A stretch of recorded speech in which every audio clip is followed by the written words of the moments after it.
inaasahan na raw na mas lalamig pa ang temperatura sa Baguio City habang lumalakas ang amihan. Yun nga lang, kasabay rin yan ang mga pag-ulan na dulot naman ng epekto ng La Nina. Para bigyan ng mukha ang balita, Mobile Journal, Francis Orso. Sweater weather ang vibes ngayon sa lalawigan ng Benguet nang makapagtala ang pag-asa ng 13.8 degrees Celsius sa Baguio City nito lang linggo.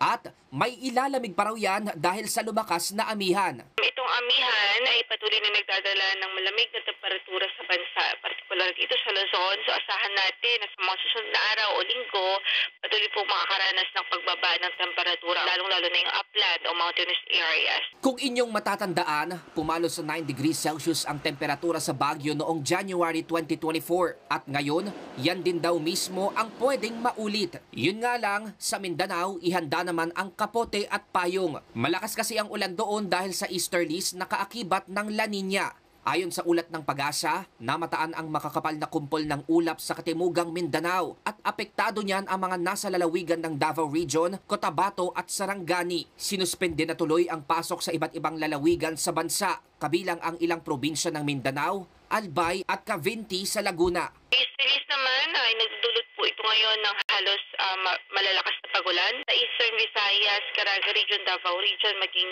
sa Soxargen. Sa ating mga kababayan dito sa eastern section ng bansa, patuloy natin silang inaabisuhan na maging alerto sa mga posibilidad ng pagbaha, pagbuo ng lupa o landslide. Sa ngayon, nakikitang muling manunumbalik ang weather system na shear line dahil sa amihan at easterlies. Nabubuo kasi yan kapag sasalubungan ang malamig na hanging amihan at mainit na hangin dala ng easterlies. Sabi ng Pag-asa, simula bukas asahan na ang malalakas na buhos ng ulan dahil sa shear line sa mga lalawigan ng Cagayan, Apayao at Isabela. Kaya bukod sa makapal na jacket, huwag na rin kalilimutan ang payong. Mobile journalist Francis Orso po, hatid ang mukha ng balita.